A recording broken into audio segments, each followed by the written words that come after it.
Em Um Quarto de Despejo, o diário de uma favelada, Carolina reflete sobre a vida marginalizada da população negra nas favelas. Você já sinalizou algo aí para nós. Após mais de 60 anos da sua publicação, quais são as principais reflexões que Carolina nos deixa, considerando o atual contexto de saúde da população negra das favelas brasileiras? É algo, né, você já sinalizou, que é algo bem atual. Né? Ela escreveu lá na década de 60 e estamos, né, na segunda década, né, do século XXI, né, terceira praticamente, 2021. Né? Fala um pouquinho aí para nós sobre, né, esta correlação. Sobre o que a Carolina nos traz, eu acho que ela nos traz um importante chamado a observar a potencialidade da favela e da periferia. Porque a Carolina, ela era escritora, música, ela era... ela fazia várias coisas, ensaísta, ela escrevia sambas em redes, ela era uma pessoa fantástica de vários sentidos, né? E várias potencialidades, poeta. Então, ela tinha muitas potencialidades, e eu acho que a gente... quem não está na periferia, quem pode aprender com Carolina é observar o tesouro que estão ali nas periferias. Porque, às vezes, a gente vê essas reportagens, a gente vê razões para acreditar, e a gente coloca como se fosse algo excepcional, ter pessoas excepcionais e pessoas com muito talento da periferia. Mas isso é o normal. O normal é que pessoas brilhantes estejam em todos os lugares. E não é por falta de um acesso a uma moradia talvez mais reconhecida pelo Estado, uma moradia talvez menos precarizada, que essas pessoas deixam de ser brilhantes, sejam pessoas que têm muito a nos dar, a nos ensinar. Tem muita tecnologia na favela, tem muita tecnologia, tem muito conhecimento, tem muita coisa boa acontecendo, tem muita comunicação. A comunicação em saúde na favela, a informação em saúde em favela pode nos ensinar muito sobre informação. Vários coletivos, se a gente botar Covid nas favelas no Google, a gente vai ter uma aula sobre práticas de comunicação, sobre como eles estão fazendo, colocando informações no muro, fazendo rádio, colocando informação nos grupos de WhatsApp, colocando informação no Telegram, Twitter, várias práticas informacionais. Por exemplo, eu posso citar, por exemplo, o Fogo Cruzado, que coloca informações sobre todos os lugares que tiveram confrontos armados nas favelas. E você tem ali aquele banco de informação sobre onde está tendo fogo cruzado e que você, por exemplo, como morador, você acessa para você saber se você tem segurança para chegar na sua casa. Informação útil. Porque, às vezes, nós, bibliotecários, nós pecamos muito em não entender qual é o perfil do nosso usuário, qual é a demanda de informação dele. Então, a Carolina nos fala assim, ei, olha para mim, sou eu que estou dizendo, eu que narro a minha história, eu que sou dono da minha história. Apesar de Audálio ter editado ali, é ela que está escrevendo a história dela. É ela que é a escritora, é ela que é a autora da própria história, é ela que é a autora da própria vida, é ela que escolheu os maridos para os filhos dela, é ela que escolhe a forma como ela quer viver. Porque Carolina, no relato do diário dela, dá a entender que ela escolheu ser catadora de recicláveis para poder ter autonomia da própria vida, coisa que ela não tinha sendo empregada doméstica. Coisa que ela não podia ter, porque quando ela ficou grávida, colocaram ela para fora. Porque a maternidade de mulheres pretas, a maternidade de empregadas domésticas, a gente ainda está na visão ainda das amas de leite, a gente ainda está nessa visão, a gente ainda está no passado escravocrata. A gente ainda está na nossa visão escravocrata. A maternidade negra, ela não é reconhecida como maternidades brancas. A maternidade negra ainda é subalternizada. Ela não é vista como algo natural, como algo belo. Ela é vista como algo ainda um pouco animalesco. Ela ainda não é tratada da mesma humanidade, porque nós não somos tratados na mesma humanidade. Nós não somos tratados como humanos. Nós somos colocados como não humanos. E por isso, a nossa morte ela pode ser espetacularizada. É por isso que a morte de George Floyd pode ser repassada em qualquer horário para qualquer criança ver. Um homem sendo enforcado. Porque nossa morte não importa. Nossa vida não importa. Eles podem colocar vidas negras importam em qualquer lugar, qualquer tarja, mas nossas vidas vão continuar não importando. E a Carolina ela é marcante nisso. De falar assim, a minha vida importa, a minha história importa, a minha vivência importa e eu quero publicar a minha vida. E é isso que a gente tem que aprender com Carolina.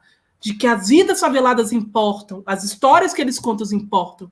E não é nessa narrativa, a gente traz uma narrativa que é muito colocada pelos meios de comunicação, de que estão ali protestando porque um bandido morreu.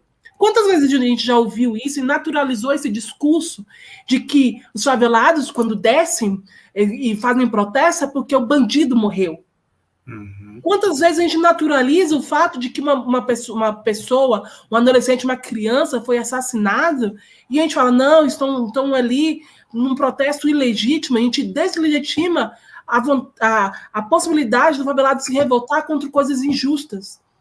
Então, a Carolina, ela coloca a gente nesse estado de atenção, de alerta, presta atenção. O que é que você pensa em relação à necessidade de políticas públicas para a saúde da população negra? É algo latente, né? Essa realidade, e se evidencia ao direcionar o olhar para as favelas. De que maneira você visualiza a criação de políticas públicas informacionais em saúde para essa população marginalizada?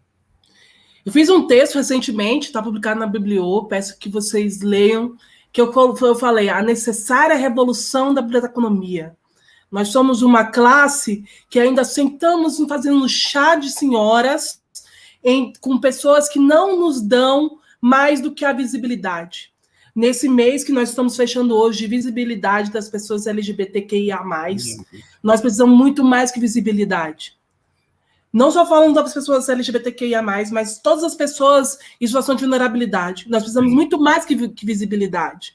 E nós, como bibliotecas, precisamos muito mais visibilidade. Nós precisamos de orçamento, nós precisamos de recursos, nós precisamos de dinheiro para fazer nossas ações. As ações, elas não podem ser simplesmente, porque fulano é tão altruísta das bibliotecas, é tão amante do livro. Mas cadê esse amor dos livros no dinheiro? A gente precisa de dinheiro. Política pública se faz com dinheiro, se faz com destinação de orçamento, se faz com destinação de verba, de ações verdadeiras, e não somente com o altruísmo de algumas pessoas. A gente precisa de destinação orçamentária. E isso precisa ser pautado nos conselhos de culturas locais, precisa ser pautado nos projetos de leis dos vereadores, dos deputados, dos senadores. E a gente precisa que isso esteja nas políticas de seleção dos livros que vão ser editados nas nossas editoras nas editoras universitárias. Cadê a Edufba publicando livros que vão trazer esse imaginário novo para o profissional de saúde? Cadê a editora da UFMG trazendo uma nova perspectiva de formação, trazendo uma nova abordagem de diagnóstico, de promoção de saúde, que aborde a população negra? As editoras universitárias, elas são editoras públicas. Então, a gente precisa que nós, bibliotecários, estejamos ali pressionando para que as editoras publiquem livros que tragam algo de novo. As editoras comerciais da biblioteconomia, elas não podem mais ficar traduzindo livros que não interessam mais a ninguém. Livros antigos, velhos, ultrapassados. Ótimo, que bom que teve essa história, que teve essa pessoa que lá no passado trouxe esse conceito novo. A gente precisa agora de outras coisas. E isso precisa que a gente possa estar inserindo isso nos currículos. Os professores precisam discutir isso nos núcleos docentes de estruturantes de educação, nos colegiados. Por quê? Eu fiz até um texto recentemente na Bibliô, em que eu fiz a pesquisa das cotas na ciência da informação, e isso não é realidade em todos os programas de ciência da informação. Fizeram programas que fizeram cota separado. Um outro edital que a pessoa vai fazer uma outra inscrição, pagar uma outra inscrição para se inscrever em cota. Como se cota fosse algo. Cota não é esmola, gente. Uhum. Cadê os professores negros da biblioteconomia? Vão ficar o resto da vida sempre os mesmos professores, os mesmos diretores do IBICT, os mesmos diretores de bibliotecas, sempre pessoas brancas. E aí, quando a gente vai crescer, quando a gente vai mudar, a gente não vai mudar nunca. A gente não vai revolucionar esse lugar. Cadê as travestis dando aula da biblioteconomia? A gente precisa de pessoas que façam essa mudança de dentro. A gente não precisa ficar aqui com o nosso pires, fazendo política pública a partir de um pires, como se a gente não fosse um direito. A gente precisa realmente de orçamento, a gente precisa que as reitorias observem que se o professor do curso de saúde não vai inserir no seu curso uma bibliografia que aborde essa população negra, nós precisamos que a reitoria nos dê recursos para a gente possa adquirir. Nós, na biblioteca escolar, a gente não pode ficar esperando um aluno chegar, pedir um livro. Ah, meu Deus, agora chegou um usuário e vai me pedir um livro que vai falar sobre a saúde da população negra. A gente precisa estar na nossa biblioteca lá, esperando talvez um aluno de EJA, que é fumante, falar assim, olha, sabia que tem um programa do Ministério da Saúde para a cessação do tabagismo, que é de graça? E que o tabagismo ele pode ser um risco para o Covid. Então, vamos entrar nesse programa de tabagismo. Ah, oi, você está passando por um processo de transição. Sabia que tem um processo transexualizador no SUS que você pode acessar? Ah, você tá aí começando o seu namoro. Vamos procurar um ginecologista. Vamos também procurar marcar um ginecologista com você. Ah, você é um jovem, você já procurou um médico para poder ver essa questão sua aí? Professor de educação física. Ó, professor, o Ministério lançou ontem um guia para atividade física. Você conhece? Merendeiras da escola. Vocês conhecem o guia de alimentação saudável? Você sabe por que nossa alimentação hoje é assim nas escolas? Você sabe o histórico disso? A gente precisa ser ativo. A gente não pode ficar lá esperando o usuário. Ah, porque o usuário vai chegar com uma demanda de informação. Gente, acabou. Acabou aquele ciclo de informação que a gente ficava lá passivo esperando. A gente não pode ficar mais passivo. A gente tem que ser ativo. A gente tem que ficar ativo, atento ao nosso usuário, atento à necessidade que pode nem surgir. A gente vai lidar agora, quando as escolas reabrirem, a gente tiver aula presencial, com várias pessoas em situação de luto, pessoas vivendo luto, depressão, pessoas em situação de fome. E a gente não pode ficar esperando e falar assim, não, você tem que procurar a psicóloga da escola, a gente precisa nos preparar hoje. Porque se a gente quer bibliotecas abertas, que os nossos usuários procurem as nossas bibliotecas, que eles nos utilizem como referencial de informação, que eles nos coloquem contra as fake news, a gente precisa ser ativo. A gente vai enfrentar, quando a gente tiver reunião de pais que são anti-vacina, pais que vão levar os seus filhos para a escola sem tomar vacinas que são obrigatórias.